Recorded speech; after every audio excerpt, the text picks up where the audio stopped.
Hello दोस्तों, तो कैसे हैं आप सब। Welcome to my channel success junction, एक कदम सफलता की ओर। देखिए यहाँ पर हम लेकर के आ गए हैं आपके लिए स्टैटिक जी के विथ करंट अफेयर्स, यानी कि जनरल नॉलेज की सारी जानकारी और साथ ही साथ में करंट अफेयर की सारी जानकारी, यानी कि वे विषय जो अभी चर्चा में बने हुए हैं और उनसे संबंधित प्रश्न आपको देखने को मिल सकते हैं आपकी आगामी परीक्षाएँ जो आने वाली हैं, यानी कि railway NTPC, group D, UPPCS, UPSI, MPSI और अन्य सभी परीक्षाओं में आपको जो डिफेंस के एग्जाम है उन सारी परीक्षाओं में आपको स्टैटिक जीके और करंट अफेयर के प्रश्न देखने को मिलते हैं। साथ ही साथ हाई स्कूल और इंटर के वे बच्चे जो कि चाहते हैं कि आगे जाकर के उनको तैयारी करना है या उनको सरकारी नौकरी की चाहत है, तो उनके लिए भी ज़रूरी है कि आपको अभी से ही ये जीके और स्टैटिक जीके पूरी तरह से आपको कवर करके अभी से ही चलना होगा। तो बिना समय गंवाए आइए चलते हैं स्टैटिक जीके की प्रश्न नंबर 1 पर। तो प्रश्न नंबर 1 है, ये भी आपका करंट अफेयर से संबंधित प्रश्न है कि संभाजी महाराज एयरपोर्ट भारत के किस राज्य में स्थित है। तो हमने इस प्रश्न को क्यों लिया है, आपको आगे इसकी जानकारी दी जाएगी। ऑप्शन ए है गुजरात, ऑप्शन बी है कर्नाटक, ऑप्शन सी है महाराष्ट्र और ऑप्शन डी है चेन्नई। तो अगर आपने करंट अफेयर पर थोड़ा बहुत ध्यान दिया होगा तो आप बताइए कि यह प्रश्न कहाँ से आया हुआ है और ये जो संभाजी महाराज एयरपोर्ट है वो किस राज्य में स्थित है। तो आइए देख लेते हैं इसका आंसर। इसका आंसर है सी, यानी कि जो संभाजी महाराज एयरपोर्ट है वो भारत के महाराष्ट्र में स्थित है। देखिए, संभाजी से संबंधित कोई प्रश्न आ जाए, शिवाजी से संबंधित कोई प्रश्न आ जाए, तो वो सारे ज़्यादा 90% वहाँ पर आपके चांसेस होते हैं कि वो जो है मुंबई महाराष्ट्र में स्थित होंगे। तो आइए पूरी जानकारी ले लेते हैं इस प्रश्न के बारे में। तो देखिए, संभाजी महाराज एयरपोर्ट भारत के महाराष्ट्र में स्थित है। पहली बात, आपका स्टैटिक जीके से प्रश्न यहाँ पर बनेगा। पहले इसका नाम औरंगाबाद एयरपोर्ट हुआ करता था, अब इसका नाम बदल करके छत्रपति संभाजी महाराज एयरपोर्ट कर दिया गया है। यानी कि पहले इस एयरपोर्ट का नाम औरंगाबाद एयरपोर्ट हुआ करता था, तो अभी ये नाम चेंज किए गए हैं। तो बहुत सारे नाम चेंज किए गए, जैसे इलाहाबाद रेलवे स्टेशन का नाम चेंज करके प्रयागराज रेलवे स्टेशन कर दिया गया है। इसी तरह औरंगाबाद एयरपोर्ट का नाम चेंज करके अब महाराज संभाजी एयरपोर्ट कर दिया गया है। तो बहुत सारे नामों में यहाँ परिवर्तन किया गया है। तो आपसे नॉर्मल भी कोई पूछ सकता है कि बताइए प्रयागराज जो नाम रखा गया है वो पहले किस नाम से जाना जाता था। तो ऐसे प्रश्न आपको कोई भी आपसे पूछ सकता है, तो उन प्रश्नों की जानकारी आपके लिए बहुत ज़्यादा जरूरी है, क्योंकि जीके और जीएस भी आपकी परीक्षाओं में आती है। साथ ही साथ व्यवहारिक ज्ञान के लिए भी आपके जरूरी है जीके और जीएस। तो चलते हैं अगले प्रश्न की तरफ। तो प्रश्न नंबर 2 आपके सामने आ रहा है, आइए देखते हैं। तो प्रश्न नंबर 2 है, सॉरी इसका आंसर दिख गया। प्रश्न नंबर 2 है, 2019 में सैन्य खर्चों के मामले में भारत किस स्थान पर रहा है। ये भी आपका करंट का प्रश्न है कि 2019 में जो सैन्य खर्चे हुए हैं उनमें भारत किस स्थान पर रहा है विश्व में। तो ऑप्शन ए है पहले स्थान पर, ऑप्शन बी है दूसरे पर, ऑप्शन सी है तीसरे स्थान पर और ऑप्शन डी है चौथे स्थान पर। तो बताइए कि अपनी सेनाओं के ऊपर खर्च करने के मामले में भारत कौन से स्थान पर रहा है। तो आइए देख लेते हैं इसका आंसर। इसका आंसर है सी, यानी कि जो भारत है वो तीसरे स्थान पर रहा है अपनी सेना के ऊपर खर्च करने में। तो आइए जान लेते हैं कि पहले और दूसरे नंबर पर कौन सा देश रहा है। तो देखिए, सैन्य खर्चों के मामले में भारत तीसरे स्थान पर है। पहले स्थान पर अमेरिका और वहीं दूसरे स्थान पर आपका चाइना है और तीसरे स्थान पर आपका भारत है। तो भारत सैन्य खर्चों के मामले तीसरे स्थान पर है। अभी भारत ने बहुत सारे यहाँ पर वायुयान खरीदे हैं और मिराज खरीदे हैं, मतलब कि लड़ाकू विमान यहाँ पर बहुत ज़्यादा खरीदे हैं विदेशों से। तो राफेल जो है वो भी आपका भारत ने खरीदा हुआ है। तो इस तरह से आप ध्यान रख सकते हैं कि भारत ने बहुत सारे आप खर्चे किए हैं भारतीय वायुसेना के ऊपर, थल सेना के ऊपर और इंडियन नेवी के ऊपर। तो इतने सारे खर्चे किए हैं, तो इस तरह से आप ये अंदाज़ा लगा सकते हैं कि भारत जो है तीसरे नंबर पर रहा है सैन्य खर्चों के मामले में। पहले और दूसरे नंबर पर कौन है ये भी हमने आपको बता दिया है। तो प्रश्न नंबर 3 आपके सामने आ रहा है कि प्रश्न नंबर 3 है, निम्नलिखित में से कौन सा लोक नृत्य गुजरात में नहीं किया जाता है। यानी कि आपसे पूछा गया है कि ये जो लोक नृत्य नीचे दिए हुए हैं उनमें से गुजरात का लोक नृत्य कौन सा नहीं है। तो ऑप्शन ए है गरबा, ऑप्शन बी है टिप्पणी, ऑप्शन सी है नवरात्रि और ऑप्शन डी है लोसांग। तो बताइए कि कौन सा ऐसा लोक नृत्य है जो गुजरात में नहीं किया जाता है। तो आइए देख लेते हैं इसका आंसर। इसका आंसर है आपका लोसांग नृत्य, यानी कि ऑप्शन डी जो है लोसांग नृत्य जो है वो आपका जो है गुजरात में नहीं किया जाता। तो कहाँ पर किया जाता है आइए जान लेते हैं। तो देखिए जो लोसांग नृत्य है आपका वो लद्दाख में किया जाता है। देखिए लद्दाख बहुत ज़्यादा यहाँ पर हाईलाइटेड पॉइंट हो गया है, क्योंकि लद्दाख जो है अभी अभी कश्मीर से अलग करके बनाया गया है, तो ये बहुत ज़्यादा चर्चा में रहा हुआ है। तो लद्दाख से संबंधित कोई भी प्रश्न आपको मिलता है आप उसको अपने दिमाग में बिठा लीजिए, क्योंकि आगामी परीक्षाओं में आपसे लद्दाख से संबंधित बहुत सारे प्रश्न पूछे जाएंगे। आधे से ज़्यादा क्या या फिर 90% प्रश्न हम आपको जो है लद्दाख से जो भी बनेंगे हम आपको अपने सक्सेस जंक्शन में आगामी जो हमारी सीरीज चलने वाली है धीरे धीरे जो आगे अभी हमारे टेस्ट सीरीज आएंगी उन सब में हम आपको क्लियर करा देंगे। तो इस वीडियो को पूरा देखिए, क्योंकि अंत में आपको बहुत सारे ऐसे क्वेश्चन मिलेंगे जो काफ़ी इंटरेस्टेड हैं और साथ ही साथ बहुत ही महत्वपूर्ण है आपके आगामी परीक्षाओं के लिए। जैसे कि महेंद्र सिंह धोनी जी के ऊपर एक प्रश्न है, आपको लास्ट में देखने को मिलेगा, उनसे संबंधित एक प्रश्न है। तो बने रहिए हमारे साथ अंत तक इस वीडियो के। तो अभी जान लेते हैं लद्दाख के बारे में। तो लोसांग नृत्य लद्दाख में किया जाता है। लद्दाख में ही हेमिस नेशनल पार्क, लद्दाख जो है सबसे बड़ा केंद्र शासित प्रदेश है। तो हेमिस नेशनल पार्क कहाँ पर है आपका? लद्दाख में है। और जो लद्दाख आपका जो है ना सबसे बड़ा केंद्र शासित प्रदेश इस टाइम पर बन गया है। उसके बाद जो पैगोंग झील है और गलवान घाटी पड़ती है। देखिए पैगोंग जो झील है वो गलवान घाटी में पड़ती है।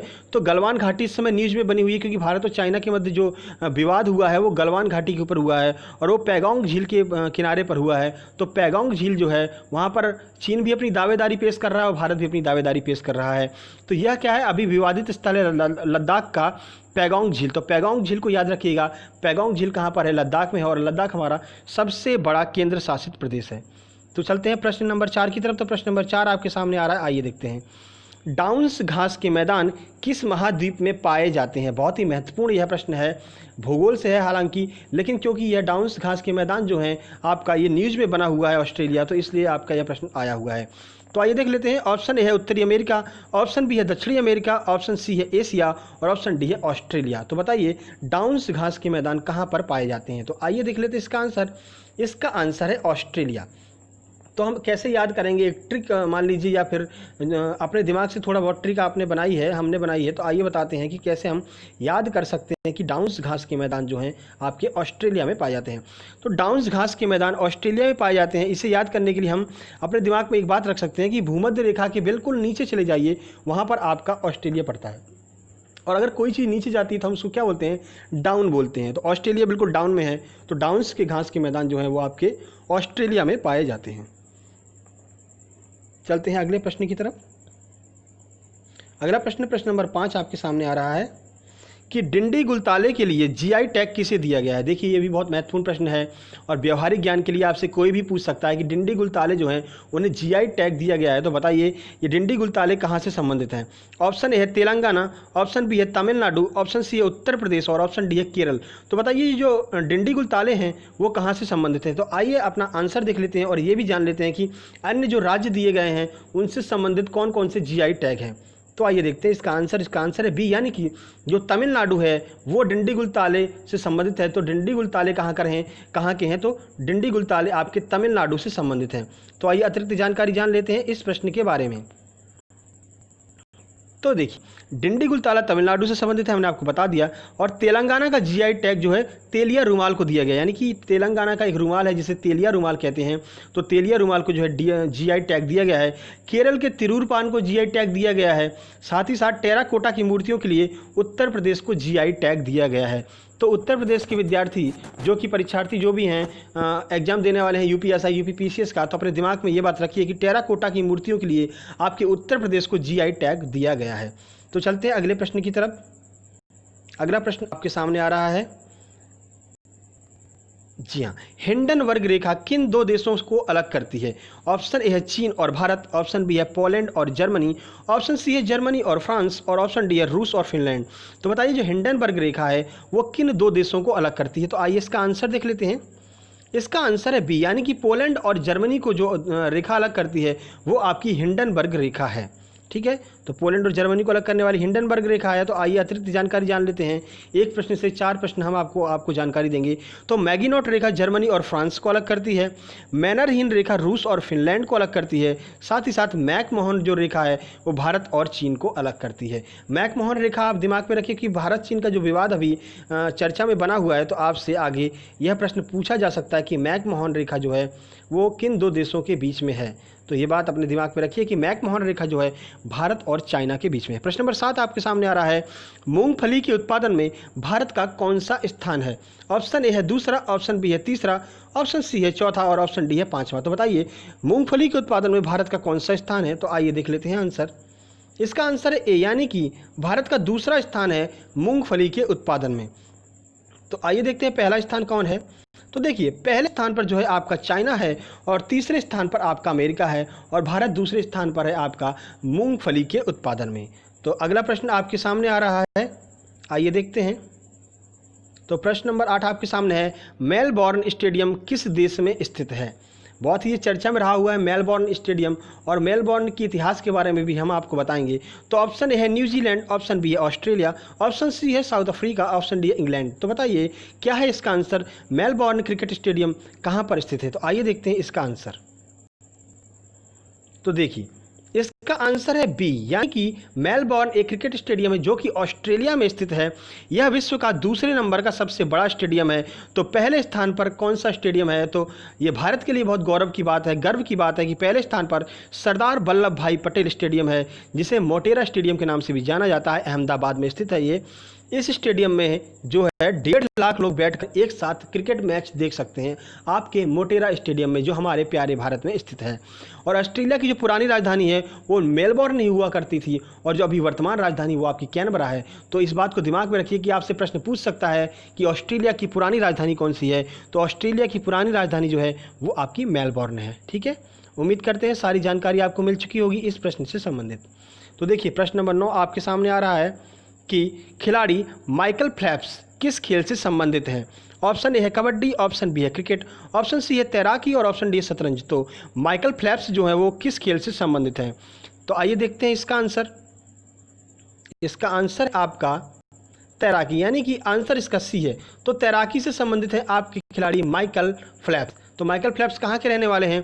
तो ये अमेरिका से संबंध रखते हैं। ओलंपिक में सबसे ज़्यादा गोल्ड जीतने वाले खिलाड़ी कौन है? आपके माइकल फेल्प्स हैं। और माइकल फेल्प्स क्योंकि तैराकी से संबंधित हैं, तो आपने भी अगर एग्जाम दिए होंगे एसएसआर के, डबल ए के या डिफेंस के, जो भी एग्जाम दिए होंगे व्यापम के, तो कई बार आपसे पूछा गया कि बटरफ्लाई स्ट्रोक जो है वो किससे संबंधित है। तो हम आपको बता दें साथ ही साथ में कि बटरफ्लाई स्ट्रोक जो है वो आपका तैराकी से संबंधित है। तो इस प्रश्न को अपने दिमाग में रखिएगा क्योंकि यह बहुत फेमस प्रश्न है, कई बार परीक्षाओं में देखने को मिला है। प्रश्न नंबर 10 है, स्पेन की राजधानी क्या है? ऑप्शन ए है पटाका, ऑप्शन बी है ढाका, ऑप्शन सी है मैड्रिड और ऑप्शन डी है इस्लामाबाद। तो बताइए कि स्पेन की राजधानी क्या है? तो आइए देखते हैं इसका आंसर। इसका आंसर है सी, यानी कि मैड्रिड जो है वो आपकी स्पेन की राजधानी है। तो इसको याद कैसे करेंगे? तो मैं आपको एक ट्रिक बता देता हूँ, या जो हमारे साथ बिल्कुल घटनाएं हुई हैं तो उससे संबंधित करके हमने ये एक ट्रिक बनाई है। एक बार क्या हुआ कि हमारे सिर में थोड़ी सी चोट लग गई, तो हम डॉक्टर साहब के पास में गए और डॉक्टर साहब से मैंने कहा कि डॉक्टर साहब मेरे सिर में चोट लग गई है और थोड़ा सा जो है मुझे दर्द हो रहा है। तो उन्होंने क्या कहा कि मैंने इंग्लिश में कहा कि सर इसमें पेन हो रहा है। तो उन्होंने कहा कि अगर पेन हो रहा है तो मैं क्या ड्रिप चढ़ा दूँ? तो वहाँ से हमको एकदम से दिमाग मेरा काम किया कि इस पे पेन हो रहा है, यानी कि स्पेन हमने वहाँ से बनाया। और डॉक्टर साहब ने कहा मैं क्या इसमें ड्रिप चढ़ा दूँ? तो वहाँ से मैंने मैड्रिड ले लिया। तो यानी कि मैड्रिड स्पेन, स्पेन की राजधानी मैड्रिड हो गई। तो ऐसे आप कोरिलेट करके अपनी ट्रिक स्वयं भी बना सकते हैं। इसका आंसर है सी, यानी कि मैड्रिड जो है वो आपकी स्पेन की राजधानी। तो बाकी जो राजधानियाँ दी हुई हैं वो कौन से देश की राजधानी है, आइए हम आपको बता देते हैं। तो देखिए स्पेन की राजधानी मैड्रिड है, हमने बता दिया। पटाका जो है वो मकाऊ की राजधानी है, और इस्लामाबाद जो है वो पाकिस्तान की राजधानी है, और ढाका जो है वो आपकी बांग्लादेश की राजधानी है। तो ढाका टका हमने आपको ट्रिक बताई थी कि राजधानी आपकी ढाका है और मुद्रा आपकी टका है। कहाँ की? बांग्लादेश की। ठीक है, तो चलते हैं अगला प्रश्न देखते हैं। बांग्लादेश की राजधानी को कैसे याद करेंगे कि ज़्यादा बांग्ला मत बोलो, नहीं तो अभी तुमको ढक दूंगा मतलब ढाका। बांग्लादेश की राजधानी ढाका हो गई। ऐसे आप अपनी ट्रिक बना करके याद कर सकते हैं। प्रश्न नंबर 11 आपके सामने आ रहा है कि डायमंड किस खेल से संबंधित है, यानी कि डायमंड कहाँ खेला जाता है। आपसे घुमा करके प्रश्न पूछा गया है कि डायमंड किस खेल का खेल क्षेत्र है, यानी डायमंड आपका कहाँ पर खेला जाता है, आपसे सीधे सीधे यह पूछा जा रहा है। तो ऑप्शन ए है पोलो, ऑप्शन बी है टेबल टेनिस, ऑप्शन सी है गोल्फ और ऑप्शन डी है बेसबॉल। यानी कि जो डायमंड है वो किस खेल का खेल क्षेत्र है, यानी कि डायमंड में कौन सा खेल खेला जाता है। तो आइए देख लेते हैं इसका आंसर। इसका आंसर है डी, यानी कि जो बेसबॉल है वो आपका डायमंड में खेला जाता है। तो आइए अतिरिक्त जानकारी जान लेते हैं कि और कौन ये सारे खेल कौन कौन से जो है अपने स्टेडियम में या फिर पिच पर कहाँ पर खेले जाते हैं। तो डायमंड बेसबॉल से संबंधित है और पोलो के मैदान को एरिना कहते हैं, यानी कि पोलो अगर आपको खेलना होगा तो आपको एरिना में जाना पड़ेगा। टेबल टेनिस जो है वो आपका बोर्ड पर खेला जाता है और गोल्फ को कोर्स में खेला जाता है। तो कई बार बोला भी जाता है गोल्फ कोर्स, यानी कि जो है आपका गोल्फ है वो कोर्स में खेला जाता है। तो प्रश्न नंबर 12 आपके सामने आ रहा है, बहुत ही महत्वपूर्ण प्रश्न है और काफ़ी लोग इसमें कन्फ्यूज रहते हैं। आइए आपका कन्फ्यूजन हम आज दूर कर देते हैं कि भारत का सबसे ऊंचा बांध किस नदी पर बनाया गया है। ऑप्शन ए है झेलम नदी, ऑप्शन बी है मूसी नदी, ऑप्शन सी है कावेरी नदी और ऑप्शन डी है भागीरथी नदी। तो बताइए कौन सी नदी पर आपका सबसे ऊंचा बांध भारत का बनाया जा रहा है। इस पर जरा गौर कीजिएगा इस प्रश्न पर, क्योंकि बहुत सा कन्फ्यूजन इस प्रश्न में आपको हो सकता है। आइए पहले आंसर देख लेते हैं, फिर पूरी जानकारी आपको देते हैं। इसका आंसर है डी, यानी कि भागीरथी नदी पर आपका सबसे ऊंचा बांध बनाया गया है। तो कैसे बनाया गया है, कहाँ पर यह बांध स्थित है और क्या नाम है, आइए हम आपको पूरी जानकारी देते हैं। तो भारत का सबसे ऊंचा बांध जो है वो भागीरथी नदी पर बनाया है, जिसका नाम टिहरी बांध है। टिहरी डैम जो है भारत का सबसे ऊंचा बांध है। रुकिए हम आपको आगे और जानकारी दे रहे हैं, हम समझ रहे हैं आपके दिमाग में कौन सा प्रश्न आ रहा है। तो इसकी ऊंचाई 261 मीटर है, किसकी, आपके टिहरी डैम की। तो देखिए भाखड़ा नागल आपके दिमाग में स्ट्राइक कर रहा होगा। तो भाई साहब जो भाखड़ा नागल बांध है ना वो सतलुज नदी पर बना है, जिसकी ऊंचाई 226 मीटर है और यह एक गुरुत्वीय बांध है। जब आपसे ये पूछा जाए कि भारत का सबसे ऊंचा गुरुत्वीय बांध कौन सा है, तब आप बताएंगे भाखड़ा नागल बांध। लेकिन जब आपसे केवल यह पूछा जा रहा है कि भारत का सबसे ऊंचा बांध कौन सा है, तब आप बताएंगे टिहरी डैम जो है वो भारत का सबसे ऊंचा बांध है। और भारत का सबसे पुराना बांध जो है वो आपका कल्लानी डैम है, जो कि तमिलनाडु में स्थित है। तो भारत का सबसे पुराना हो गया, भारत का सबसे ऊंचा हो गया, भारत का सबसे ऊंचा गुरुत्वीय बांध हो गया। और जो लंबाई में अगर हम बात करें तो आपका हीराकुंड डैम जो है वो भारत का सबसे लंबाई में सबसे बड़ा जो है डैम आपका हीराकुंड डैम है, जो महानदी पर बना हुआ है। तो डैम से संबंधित लगभग आपके 4 से 5 प्रश्न यहाँ पर क्लियर हो चुके हैं। तो याद कैसे करेंगे, तो भाखड़ा का मतलब है खड़ा है, खड़ा मतलब ऊंचा सीधा है, ठीक है। हीराकुंड, हीरा का मतलब हीरे अगर पाए जाते हैं तो कैसे समतल पाए जाते हैं, क्योंकि वो चट्टानों में पाए जाते हैं, तो ऐसे लेटे हुए होते हैं। तो लेटे होने से आप अंदाज लगा लेंगे हीराकुंड बांध जो है वो लेटा हुआ यानी कि लंबाई में है, और भाखड़ा नागल बांध की खड़ा हुआ है तो कैसा है, बिल्कुल ऊंचाई में है। तो सबसे ऊंचा आपका गुरुत्वीय बांध हो गया भाखड़ा नागल, और सबसे ऊंचा केवल जो बांध पूछा जाए तो वो आपका टिहरी डैम हो गया, और उसके बाद सबसे पुराना बांध आपका कल्लानी डैम हो गया, और जो है लंबाई में सबसे आपका बड़ा बांध जो है आपका हीराकुंड बांध हो गया। तो इतने सारे प्रश्न आपके इस प्रश्न से क्लियर हो गए हैं। तो चलते हैं प्रश्न नंबर 13 की तरफ। बहुत ही यह महत्वपूर्ण प्रश्न है, क्योंकि डीएलएफ जो आईपीएल आपका हो रहा है उससे संबंधित है। तो ड्रीम 11 आईपीएल 2020 आईपीएल का कौन सा संस्करण है, आपसे ये प्रश्न पूछा गया है। आगामी परीक्षाओं में आपको बिल्कुल ये प्रश्न देखने को मिलेगा, करंट से संबंधित यह प्रश्न है। तो ऑप्शन ए है 12वां संस्करण, ऑप्शन बी है 13वां संस्करण, ऑप्शन सी है 14वां संस्करण और ऑप्शन डी है इनमें से कोई नहीं। तो बताइए क्या होगा इसका आंसर, क्योंकि आप लोग अभी आईपीएल देख रहे हैं, कई बार आपने सुना भी होगा कमेंट्री में कि ये कौन सा आईपीएल है। आइए देख लेते हैं, इसका आंसर है बी, यानी कि यह जो ड्रीम 11 आईपीएल है वो आपका 13वां संस्करण है आईपीएल का, ठीक है। तो आईपीएल की फुल फॉर्म होती है इंडियन प्रीमियर लीग। तो आइए पूरी जानकारी जानते हैं कहाँ पर हो रहा है, कैसे हो रहा है। तो देखिए ड्रीम 11 आईपीएल 2020 आईपीएल का 13वां संस्करण है। यह संस्करण यूएई में हो रहा है और यूएई की राजधानी आबू धाबी। देखिए अभी क्या है, भारत में कोरोना के बहुत ज़्यादा केसेस आ रहे हैं एज़ कम्पेयर टू यूएई।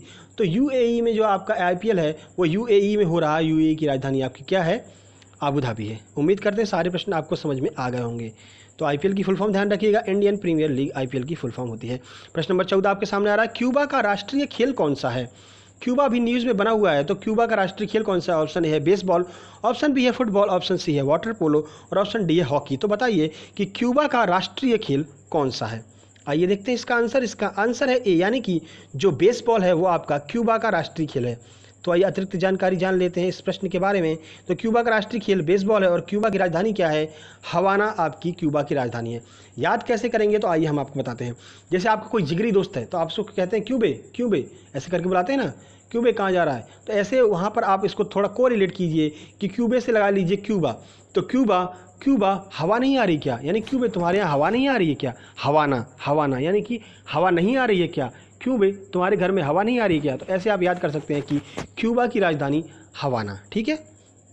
चलते हैं अगले प्रश्न की तरफ।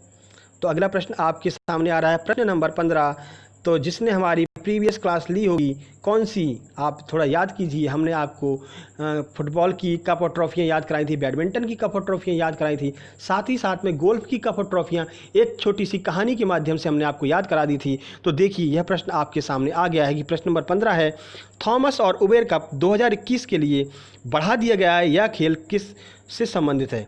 तो बताइए कि ये जो कप हैं वो किस खेल से संबंधित है, कौन से थॉमस और उबेर कप। हमने आपको पूरी कहानी से याद कराया था, याद कीजिए। ऑप्शन ए है बैडमिंटन, ऑप्शन बी है हॉकी, ऑप्शन सी है टेनिस और ऑप्शन डी है फुटबॉल। तो बताइए कि थॉमस और उबेर कप कौन से खेल से संबंधित है। तो आइए आंसर देख लेते हैं, फिर हम आपको थोड़ा सा रिवाइज करा देंगे। आंसर ए यानी कि बैडमिंटन से संबंधित है थॉमस और उबेर कप। याद कीजिए जो हमने आपको बताया था कि जो वहाँ पर इंस्पेक्टर था जिसने विकास टोपीवाला की पिटाई लगा दी थी, तो उसका नाम क्या था, थॉमस उबेर सुधीरमन। यानी कि थॉमस कप, उबेर कप और सुधीरमन कप जो है वो आपका बैडमिंटन से संबंधित है। एक हमने आपको कहानी बताई थी कि कैसे विकास टोपीवाले की जो है ये इंस्पेक्टर थॉमस उबेर सुधीरमन ने पिटाई लगा दी थी, फिर उसको कहाँ पर भर्ती कराया गया था, योनिक्स हॉस्पिटल में। तो ये सारे कप जो हैं आपके बैडमिंटन से संबंधित हैं। एक बार आप प्रीवियस वीडियो में जाकर के देख लीजिएगा, और ज़्यादा होगा तो हम आपको नीचे लिंक में जो है इसकी, नीचे डिस्क्रिप्शन में इसकी लिंक भी प्रोवाइड करा देंगे। खेलों को हमने कहानियों से आपको याद कराया है। तो थॉमस उबेर सुधीरमन थे उनका नाम। तो याद कैसे करेंगे, एक नाम और हमने आपको बताया था, संजय लीला भंसाली। तो वहाँ से हमने आपको बताया था थॉमस कप होता है, संजय से समझिए। तो संजय कौन है, पुरुष है, तो पुरुषों के लिए बैडमिंटन का कप थॉमस है। लीला कौन है, माता का नाम था उनकी, और लीला कौन है, महिला है, तो उबेर कप जो है वो महिलाओं का बैडमिंटन कप है। और सुधीरमन कप जो है वो भी आपका बैडमिंटन से संबंधित है। हमने ट्रिक के माध्यम से आपको खेलों की कप और ट्रॉफियाँ याद करा दी हैं। 3 खेल हम आपको याद करा चुके हैं, चौथा खेल हॉकी बहुत ही जल्द आने वाला है, ठीक है। उसको भी हम आपको एक छोटी सी कहानी के माध्यम से याद करा देंगे। तो चलते हैं अगले प्रश्न की तरफ। तो प्रश्न नंबर आ रहा है अगला, पूरी आपको जानकारी हमने दे दी। देखिए थॉमस और उबेर कप बैडमिंटन से संबंधित है। 2020 का थॉमस और उबेर कप दोनों डेनमार्क में होने वाले थे, लेकिन कोरोना की वजह से इन्हें रद्द कर दिया गया है और आगे के लिए पोस्टपोन कर दिया गया है। अभी ये नहीं बताया है कि आगे जो 2021 में होगा वो कहाँ पर होगा, ठीक है। तो उम्मीद करते हैं सारी जानकारी आपको समझ में आ गई होगी। तो प्रश्न नंबर 16 आपके सामने आ रहा है। देखिए प्रश्न नंबर 16 है, इंदिरा रसोई योजना किस राज्य में चालू की गई है। बहुत ही फेमस प्रश्न है ये। ऑप्शन ए है महाराष्ट्र, ऑप्शन बी है राजस्थान, ऑप्शन सी है मध्य प्रदेश और ऑप्शन डी है छत्तीसगढ़। तो बताइए कहाँ पर आपकी इंदिरा रसोई योजना लागू की गई है, चालू की गई है। तो आइए आंसर देख लेते हैं। इसका आंसर है बी, यानी कि राजस्थान में आपकी इंदिरा रसोई योजना चालू की गई है। आइए पूरी जानकारी हम आपको बता देते हैं। तो देखिए, जी हाँ, इंदिरा रसोई योजना राजस्थान में चालू की गई है, जिसमें 8 रुपये में भोजन उपलब्ध कराया जाएगा। राजस्थान के मुख्यमंत्री आपके अशोक गहलोत हैं, और इंदिरा गांधी नहर जो है ना वो भी आपके राजस्थान में ही स्थित है, जो भारत की सबसे बड़ी नहर प्रणाली है। तो सबसे बड़ी नहर प्रणाली कौन सी है आपकी, तो इंदिरा गांधी नहर प्रणाली सबसे बड़ी नहर प्रणाली है भारत की, ठीक है। मध्य प्रदेश की बात करें तो मध्य प्रदेश में भी आपका दीनदयाल योजना एक बार चलाई गई थी, आपको याद हो, आपको 5 रुपये में खाना उपलब्ध कराया जाता था। तो भारत में तब मध्य प्रदेश में बीजेपी की सरकार थी, और यहाँ पर राजस्थान में कांग्रेस की सरकार है, छत्तीसगढ़ में कांग्रेस की सरकार है। तो कांग्रेस के नेताओं से संबंधित कोई भी आपको प्रश्न मिले तो सबसे पहले आप 2 ऑप्शन को अपने दिमाग में रखिएगा कि या तो वो छत्तीसगढ़ की होगी या फिर वो आपकी राजस्थान की योजना होगी, ठीक है। एक मास्क अनेक जिंदगी मध्य प्रदेश सरकार द्वारा चलाई गई एक योजना है। तो चलते हैं अगले प्रश्न की तरफ। तो अगला प्रश्न आपके सामने आ रहा है, प्रश्न नंबर 17। तो देखिए प्रश्न नंबर 17 है, डीआरडीओ द्वारा भारतीय सेना हेतु विकसित ड्रोन का नाम क्या है। देखिए ड्रोन क्या होता है, तो ड्रोन एक मानव रहित एक छोटा सा विमान टाइप का होता है, जिसके माध्यम से हम अपनी सीमाओं की निगरानी करते हैं। यानी कि आप उसको कंप्यूटरी करते हैं, यानी कंप्यूटर के द्वारा वो पूरा ऑपरेट किया जाता है, उसमें जो है मानवों की आवश्यकता नहीं होती है। तो निगरानी हम अब ड्रोन से कर रहे हैं। तो अभी डीआरडीओ ने एक ड्रोन विकसित किया है, उस ड्रोन का नाम क्या है वो आपसे पूछा गया है। ऑप्शन ए है भारत, ऑप्शन बी है भीष्म, ऑप्शन सी है कर्ण और ऑप्शन डी है पृथ्वी। अभी हाल ही में ये ड्रोन बनाया गया है, करंट का ये प्रश्न है। तो आइए देख लेते हैं। ये प्रश्न बहुत ही महत्वपूर्ण है, आपको आगामी परीक्षाओं में देखने को मिलेगा। इसका आंसर है ए, यानी कि भारत में आपका भारत नाम का जो है आपका ड्रोन बनाया है डीआरडीओ ने। तो आइए डीआरडीओ के बारे में पूरी जानकारी ले लेते हैं। तो देखिए डीआरडीओ ने भारतीय सेना हेतु भारत का नाम का एक ड्रोन लॉन्च किया है। डीआरडीओ की स्थापना 1958 में हुई थी और इसका मुख्यालय दिल्ली, और वर्तमान चेयरमैन जी सतीश रेड्डी हैं। 1958 से आपको कुछ याद आ रहा है, नासा की भी स्थापना 1958 में हुई थी। हमने आपको कई बार आपको को रिलेट करके आपको बताया है। तो चलते हैं अगले प्रश्न की तरफ। अगला प्रश्न आपके सामने आ रहा है, प्रश्न नंबर 18। जी हाँ, जिस प्रश्न की हमने शुरू में बात की थी, बहुत ही महत्वपूर्ण प्रश्न है। आपके आगामी परीक्षा जो जेल प्रहरी की आ रही है उसमें 110% आपको ये प्रश्न किसी न किसी सेट में देखने को मिलेगा। एनटीपीसी ग्रुप डी में भी आपको ये प्रश्न देखने को मिलेगा। अभी हाल ही में किस भारतीय खिलाड़ी ने अंतर्राष्ट्रीय क्रिकेट से संन्यास ले लिया है जिसका एक नाम माही भी है? तो बताइए क्या होगा इसका आंसर। ऑप्शन ए है हार्दिक पांड्या, ऑप्शन बी है केएल राहुल, ऑप्शन सी है रोहित शर्मा और ऑप्शन डी है महेंद्र सिंह धोनी। तो बताइए कि इनमें से क्या होगा आपका आंसर। बहुत सारे लगभग 95% लोगों ने इसका आंसर दे दिया होगा। तो आइए देखते हैं। इसका आंसर है डी, यानी कि महेंद्र सिंह धोनी। अभी उन्होंने अंतर्राष्ट्रीय क्रिकेट के सभी प्रारूपों से संन्यास ले लिया है और उन्हीं का एक नाम क्या है, माही है। हालांकि वो आईपीएल खेलते रहेंगे, तो आपको आईपीएल में इस बार महेंद्र सिंह धोनी का जलवा बिल्कुल देखने को मिलेगा। तो पूरी जानकारी हमने आपको दे दी है। तो चलते हैं अगले प्रश्न की तरफ। तो अगला प्रश्न नंबर 19 आपके सामने आ रहा है। स्पोर्ट्स से संबंधित यह भी प्रश्न है। तो देखिए, एमसी मैरी कॉम किसकी ब्रांड एम्बेसडर है, यानी इनमें से किस कंपनी की ब्रांड एम्बेसडर आपकी एमसी मैरी कॉम है? ऑप्शन ए है ओप्पो इंडिया, ऑप्शन बी है बीएसएनएल, ऑप्शन सी है जियोनी और ऑप्शन डी है एयरटेल। तो बताइए किसकी ब्रांड एम्बेसडर आपकी एमसी मैरी कॉम है, जो कि एक बॉक्सर है? तो आइए देख लेते हैं इसका आंसर। इसका आंसर है बी, यानी कि बीएसएनएल की जो ब्रांड एम्बेसडर हैं वो आपकी हैं एमसी मैरी कॉम। ठीक है, तो इसको दिमाग में रखिएगा क्योंकि ये स्पोर्ट का प्रश्न है, आपकी परीक्षा में देखने को मिलेगा। एमसी मैरी कॉम बीएसएनएल की ब्रांड एम्बेसडर हैं। बीएसएनएल की फुल फॉर्म है भारतीय संचार निगम लिमिटेड। और एमसी मैरी कॉम है कौन? तो एमसी मैरी कॉम एक बॉक्सर है। तो चलते हैं प्रश्न नंबर 20 की तरफ। तो प्रश्न नंबर 20 बहुत ही महत्वपूर्ण प्रश्न है आपके लिए।